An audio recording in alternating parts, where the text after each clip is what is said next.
నమస్తే. శ్రీ గురుభ్యో నమ. శ్రీమాత్రే నమ. ఆదిత్యాయ చ సోమాయ మంగళాయ బుధాయ గురు శుక్ర శనిభ్యే రాహవే కేతవే నమ. మరి ప్రతి మాసంలో చెప్పుకున్నట్టుగా ఫిబ్రవరి మాసం కాను గోచార రీత్యా ఎలాంటి ఫలితాలు ఉన్నాయి అన్నది చెప్పుకోవడానికి ముందుగా గోచారము అంటేనే గ్రహాల యొక్క గమనం. ఇందులో కొన్ని మందంగా చరించేవి, కొన్ని అతివేగంగా చరించేటువంటి గ్రహాలు ఉన్నప్పటికీ ఈ గ్రహాల గమనం మీద మన జన్మజాతకంలో ఉన్నటువంటి గ్రహాలు కాకుండా అప్పటికప్పుడు ఈ గ్రహ సంచారం వల్ల కలిగేటువంటి ఫలితాలు ఎలా ఉంటాయి, దీనివల్ల మనకు అంటే ఒక ఉద్యోగం కానీ, వ్యాపారం కానీ, లేదు సంతాన విషయంలో, వివాహ విషయంలో, అనుబంధం విషయంలో, సామాజిక విషయాల్లో ఎలా ఉంటుంది అన్నది, ఇవన్నీ ఎలా ఉంటాయి అంటే ఆ గ్రహాల యొక్క దృష్టిని బట్టి, ఆ గ్రహాల యొక్క యుతిని బట్టి, ఆ గ్రహాలు ఉండేటువంటి రాశిని బట్టి, ఇలాంటి పరిస్థితులను బట్టి మనకు వచ్చేటువంటి ఫలితాలు ఉంటాయని చెప్పచ్చు. ఇప్పుడు ఈ మాసంలో అంటే ఫిబ్రవరి 2024లో గ్రహ స్థితి ఎలా ఉంది, ఈ గోచార రీత్యా గ్రహాలు ఏవి ఎక్కడున్నాయి, ముందుగా గ్రహాలు ఎక్కడున్నాయి, ఎలా ఉన్నాయి అన్నది తెలుసుకుంటే కనుక, గ్రహాలు మీనంలో రాహు, మేషంలో గురువు, ఆ తదుపరి మనకు కనిపించేటువంటిది కేతువు మనకి కన్యలో కనిపిస్తే, తదుపరి మరి దాదాపు అన్నీ కూడా మకరంలో ఉన్నట్టుగా ఉంటాయి. రవి కానీ, కుజుడు అంటే తర్వాత తిథులు కొంచెం అటు ఇటుగా మారినప్పటికీ ముందుగా అన్నీ కూడా ఫిబ్రవరి మాసంలో చూడాలి అంటే అన్నీ మకర రాశిలో కనిపిస్తాయి. ఇక కుంభంలో శని. ఇలా ఉన్నటువంటి గ్రహ పరిస్థితుల్లో మరి ఎలాంటి గోచారం ఉంటుంది అంటే కొన్ని ఇక్కడ మనం ప్రత్యేకించి చెప్పవలసినటువంటివి ఏంటంటే, ఒకటి గురువు వక్ర త్యాగం చేస్తాడు, దానివల్ల కొంత మార్పు. ఇక రెండవది మనకు రాహుకేతుల కాలం ఒక్కొక్క రాశిలో 18 మాసాలు అయినప్పటికీ మరి రాహు ఉన్నటువంటి స్థితి గురు స్థానంలో ఉన్నాడు కాబట్టి, గురుగ్రహం యొక్క ఇంట్లో ఉన్నాడు కాబట్టి రాహు గురు ఈ కాంబినేషన్ ఎప్పుడు కూడా గురుచండాల యోగం అంటారు. అలాంటి పరిస్థితి ఉంది. ఇక కుజుడు కూడా కొంతకాలం 15 రోజులైనా రవితో కలిసి ఉండడం, అగ్నితత్వ రాశులు ఒకచోట ఉండడం, ఇలాంటి అన్ని కాంబినేషన్స్లో అసలు ఒక్కో రాశికి ఎలా ఉంది, దానివల్ల ఫలితం ఎలా ఉంటుందో చూద్దాం. తదుపరి రాశి వృషభ రాశి. వృషభ రాశి వారికి ఎలా ఉంటుంది అని చూస్తే కనుక, పంచమంలో కేతు ఉన్నాడు. పంచమము అంటే సంతాన స్థానం. పంచమ స్థానంలో కేతు ఉన్నప్పుడు ఎలా ఉంటుంది అంటే కొద్దిగా ఇప్పుడిప్పుడే గర్భిణీ స్త్రీలుగా ఉన్నటువంటి వాళ్ళు కొద్దిగా జాగ్రత్తగా ఉండక తప్పదు. తప్పనిసరిగా ఆ నియమాన్ని మాత్రం గుర్తుపెట్టుకోవాలి. అలాగే మీకు ఉన్నటువంటి సంతానం ఎవరైనా ఉంటే వాళ్ళు ఒక రకంగా చెప్పాలి అంటే చిన్నపిల్లలప్పటి నుండి కూడా వాళ్ళకి దైవీ సంబంధమైనటువంటి ఆలోచనలు వచ్చేటువంటి పిల్లలు చాలామంది కనిపిస్తారు. అట్లాగే ఒక దైవీభావమైనటువంటి విద్య అంటే వేద విద్య లాంటివి, మంత్ర విద్య లాంటివి, వీటన్నిటిని నేర్చుకునేటువంటి అవకాశం ఉంటుంది. ఇప్పటికే ఆ విద్యను నేర్చుకున్నటువంటి వారికి దాంట్లో మంచిగా రాణించేటువంటి పరిస్థితి కనిపిస్తుంది. ఇక భాగ్యస్థానంలో దాదాపుగా గ్రహాల కూటమి చాలా ఉంది. ఈ భాగ్యస్థానంలో ఉన్నటువంటి దాంట్లో మనకి ఇది పూర్వపుణ్య ఫలమే. పూర్వపుణ్య ఫలం కాబట్టి ఇక్కడ మనకు మంచే జరుగుతుంది. కాకపోతే ఇక్కడ ఉన్నటువంటి రవి, బుధుడు, శుక్రుడు, కుజుడు, ఈ కాంబినేషన్ ఆఫ్ ఈ అగ్ని రాశులైనటువంటివి ఇక్కడ ఉండడం వల్ల కొద్దిగా ఇబ్బందులు అయితే కలుగుతాయి. అంటే ఉద్యోగ స్థితిలో కొంచెం ఇబ్బంది అయితే కలుగుతుంది. ఉద్యోగం కానీ, వ్యాపారం కానీ, అంటే సంపాదనకు సంబంధించి మీరు ఏదైతే జీవనోపాధికి చేస్తున్నారో దాంట్లో కొద్దిగా ఒత్తిడులు తట్టుకోవడానికి కష్టంగా అనిపించేటువంటి పరిస్థితి ఉంటుంది. ఇక దశమంలో అంటే భాగ్యస్థానంలో అలా ఉన్నప్పుడు మనకు ఉద్యోగ స్థానం అయినటువంటి 10వ భావంలో శని ఉన్నాడు. 10వ భావంలో శని ఉన్నప్పుడు ఇది ఆలస్యం, మందకోడితనం ఇలాంటివన్నీ ఉంటాయి. ఏది జరిగినా మనం అనుకున్నటువంటివి జరగాలి అంటే నెమ్మదిగా జరుగుతూ ఉంటాయి.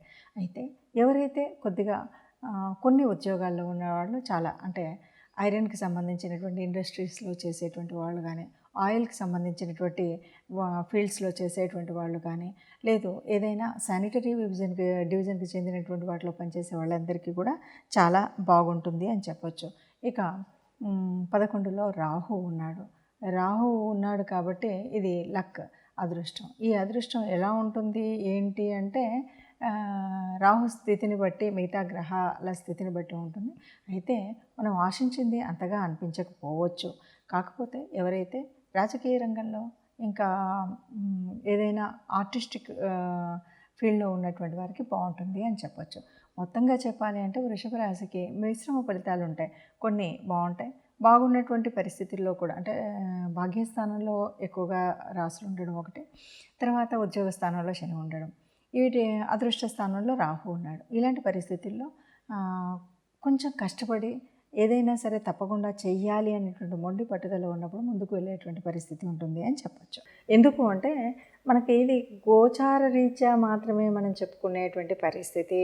మీకు మీ జన్మజాతకంలో ఎలా ఉందో ఆ గ్రహాల యొక్క స్థితిని బట్టి, ఆ గ్రహాల దశ నడుస్తున్న దశను బట్టి, నడుస్తున్నటువంటి అంతర్దశను బట్టి, అంతేకాదు గ్రహాల యొక్క యుతి, దృష్టి, వీటన్నింటి యొక్క ప్రభావం ఉంటుంది. ఇవన్నింటిని దృష్టిలో పెట్టుకుంటే తప్ప మనకి ముందుకు వెళ్ళలేము. కాబట్టి ఏదో ఇలా చెప్పారు కాబట్టి ఇంకా నాకేమీ అంత అంటే ఏదో కుజుడు నాకు నిజస్థానంలో ఉన్నాడు, కుజుడు శత్రువులతో కలిసి ఉన్నాడు, ఇలాంటి భావన మాత్రం అస్సలు పొందకండి. ఇదంతా కూడా కేవలం 30-40% గోచార రీత్యా ఉండేటువంటి ఫలితం ఉంటుంది. ఈ 30-40% ఉన్నప్పుడు మరి ఎందుకు చెప్పుకోవాలి అని అనకండి. ఎందుకు చెప్పుకోవాలంటే ఈ 30-40% అయినప్పటికీ కూడా మనకు ఈ నెల రోజులు ఆ ఇబ్బంది కూడా ఉండకుండా ఉండాలంటే రాబోయేటువంటి ప్రమాదం ఏంటి, రాబోయేటువంటి లాభం ఏంటి, రాబోయేటువంటి స్థితి ఏంటి, రాబోయేటువంటి ఈ స్థితిగతులను తెలుసుకొని దానికి కావాల్సినటువంటి దేవతా ఆరాధన కానీ, గ్రహ అనుకూలతకు చేయవలసినటువంటి పనులు కానీ, పూజలు కానీ చేసుకుంటూ, లేదు కోపాన్ని కాస్త నివారించుకోవడం, లేదు ప్రయాణం చేసేటప్పుడు కాస్త తగు జాగ్రత్తల్లో వెళ్ళడం, ఇలాంటివన్నీ నిర్ణయాలు తీసుకుంటాం. కాబట్టి ఈ నిర్ణయాల కోసమే మనం ముందు జాగ్రత్తగా ఈ విషయాలు చెప్పుకుంటూ ఉంటాము. అలా చెప్పుకుంటూ మరి ఏం పరిహారాలు చేద్దామో చూద్దాం. చూశారు కదా, గ్రహస్థితి ఇలా ఉన్నప్పుడు మరి ఏం చేయాలి, అసలు ఎందుకు తెలుసుకున్నామంటే, నిజం చెప్పాలి అంటే గోచార రీత్యా ఉండేటువంటి గ్రహ పరిస్థితి ఎప్పుడు కూడా మనం తీసుకుంటే మనకి జన్మజాతకం తెలియనప్పుడు, అసలు ఏ రకంగా మన రాశి ఏంటి, మన లగ్నం ఏంటి అనేటువంటి విషయాలు తెలియనప్పుడు మాత్రమే కొద్దిగా కష్టం అవుతుంది. ఇలా కాకుండా అంటే జన్మజాతకంలో మన జన్మకుండలి లేనట్టయితే, లేదా జాతకం నా రాశి ఇది అని అంతవరకే తెలుసుకొని ఉంటారు కాబట్టి అప్పుడు చూసుకోవడానికి వీలుగా ఉంటుంది. కానీ నిజానికి జన్మజాతకంలో ఉన్నటువంటి గ్రహస్థితులను బట్టి, జరుగుతున్నటువంటి దశ అంతర్దశలను బట్టి పూర్తి వివరాలు ఉంటాయి. అందులో కూడా కొన్నిసార్లు మనకు యోగించే గ్రహాలు, యోగించని గ్రహాలు ఉంటాయి. దీన్ని బట్టి మనం తీసుకునేటువంటి పరిహారాలు ఇవన్నీ కూడా తీసుకోవాలి. అవేవి తెలియదు అన్నప్పుడు ఇప్పుడు నడుస్తున్నటువంటి గ్రహాల యొక్క స్థితిని బట్టి మనం నిర్ణయాలు తీసుకోవాలి. ఏదేమన్నా మనకు ఈ గోచార రీత్యా వచ్చేటువంటి ఫలితం ఎంతవరకు ఉంటుంది అంటే ఎగ్జాక్ట్గా చెప్పాలంటే 30-40% ఆఫ్ ఫలితాలు మనకు రిఫ్లెక్ట్ అవుతాయి. అంతకు మించి అంటే మిగతాది మన ఒరిజినల్ జన్మకుండలి మీద ఆధారపడి ఉంటుంది.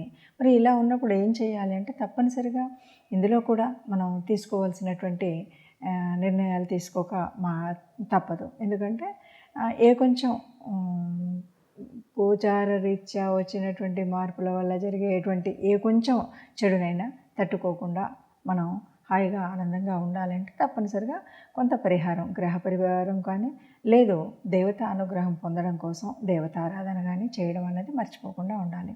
మరి ఆ రకంగా చూస్తే ఇప్పుడు ఉన్నటువంటి వాటిలో ముఖ్యంగా గురుచండాల యోగం అంటున్నారు కాబట్టి మనం గురుతత్వానికి సంబంధించినంత వరకు పూజ చేయాలి అంటే రాహుకేతువుల్ని ఆరాధించడం, ముఖ్యంగా సుబ్రహ్మణ్య స్వామిని ఆరాధించడం, అగ్నితత్వానికి సంబంధించినటువంటిది ముఖ్య రవి, కుజుడు వీళ్ళిద్దరూ కూడా ఒక స్థానంలో ఉండడం వల్ల కొంత ఇబ్బంది కలుగుతుంది. కాబట్టి అలాంటి పరిస్థితి లేకుండా ఉండడం కోసం మనం సుబ్రహ్మణ్య స్వామి ఆరాధన చేయడంతో పాటు నిత్యం రవి, సూర్య ఆరాధన, సూర్యుడికి సంబంధించినటువంటి స్తోత్రాలు చదువుకోవడం, సూర్య నమస్కారాలు చేయడం లాంటివి చేసినట్టయితే బాగుంటుంది.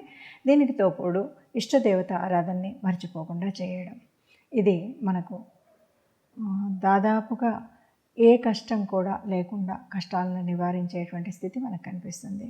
అందరూ సుఖంగా ఉండాలని, అందరూ సంతోషంగా ఉండాలని, ఆ సుఖ సంతోషాలతో ఉన్న వారందరిలో మనము ఉండాలని ప్రార్థిస్తూ సర్వేజన సుఖినో భవంతు. నమస్తే.